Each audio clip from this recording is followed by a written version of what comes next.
Perkenalkan, nama saya Devarentino Septianus Mansur dari Universitas Nusa Cendana Kupang, Fakultas Keguruan dan Ilmu Pendidikan, Prodi Pendidikan Ekonomi. Baik, di sini saya akan menjelaskan tentang materi pasar persaingan sempurna. Jadi yang pertama itu kita ketahui dulu pengertian dari pasar persaingan sempurna. Jadi pasar persaingan sempurna merupakan jenis pasar di mana tidak ada pelaku ekonomi yang mempunyai kekuasaan dalam pasar atau market power terhadap harga suatu produk yang homogen.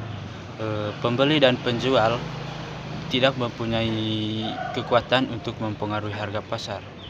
Mereka hanya bertindak sebagai pengambil harga dan bukan sebagai pembuat harga. Kemudian adapun ciri-ciri pasar persaingan sempurna. Yang pertama itu jumlah pembeli dan penjual banyak. Jadi salah satu ciri menonjol dari pasar persaingan sempurna adalah mengenai jumlah pembeli dan penjual dalam pasar tersebut.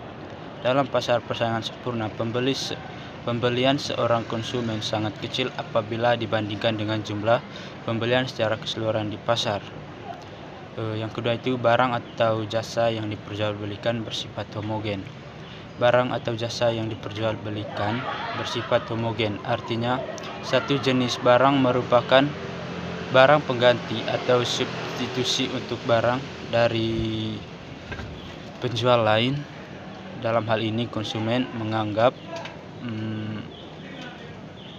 bahwa barang yang diperjualbelikan sama mutunya, sehingga konsumen tidak dapat membedakan antara barang yang satu dengan barang yang lain. Ada yang ketiga itu pembeli dan penjual mengetahui keadaan pasar. Bagi pembeli, informasi yang diperlukan antara lain tingkat harga yang berlaku dan perubahan-perubahan kuantitas dan kualitas barang, serta di mana dapat memperoleh barang yang dibutuhkan. Sedangkan bagi produsen atau penjual, kelengkapan informasi mencakup perubahan harga, penemuan sumber bahan mentah, tingkat upah, dan teknologi produksi. Yang keempat, produsen bebas keluar masuk pasar. Ada kebebasan untuk masuk dan keluar dari pasar. Perusahaan yang mampu memproduksi barang dapat masuk bebas ke dalam pasar industri. Tidak ada yang dapat menahannya. Setiap perusahaan juga bebas dari pasar jika diinginkan. Dalam persaingan pasar yang sempurna, tidak ada batasan yang bersifat alami maupun buatan yang menahan masuk dan keluarnya produsen baru. Yang kelima itu faktor produksi bebas bergerak. Jadi faktor produksi seperti bahan baku atau tenaga modal bebas bergerak, bebas berpindah-pindah dari satu tempat ke tempat lain yang lebih menguntungkan. Tidak ada yang menahan, baik kendala maupun kendala teknik. Yang keenam itu adanya kebebasan untuk mengambil keputusan. Harga barang dan jasa yang benar-benar terjadi sebagai akibat interaksi antara permintaan dan penawaran di pasar. Kemudian adapun contoh konkret dalam pasar persaingan sempurna. Jadi contohnya itu yang seperti pertokoan parfum atau minyak wangi. Pertokoan semacam ini memiliki karakter menjual produk homogen, yaitu parfum isi ulang. Untuk itu persaingan yang terjadi cenderung sempurna, karena jika salah satu toko menjual produk serupa dengan yang lebih tinggi, maka ia berisiko untuk kehilangan pelanggan. Juga ada pun contoh lain seperti pertokoan kain dan baju batik. Sebagai salah satu jenis pakaian digemari sebagai oleh-oleh atau pakaian batik memiliki permintaan elastis. Hal ini tentunya menumbuhnya pasar persaingan sempurna di tempat-tempat seperti kedua pasar tersebut. Permintaan batik sebagai barang homogen umumnya masih dapat dibedakan dengan model batik, baik cap maupun tulis hingga kualitas yang dipakai. Adapun kelebihan dan kekurangan. Kelebihan yang pertama itu dalam pasar persaingan sempurna, setiap pembeli dan penjual memiliki kebebasan bertindak dan memilih. Jadi pembeli di sini diberi kebebasan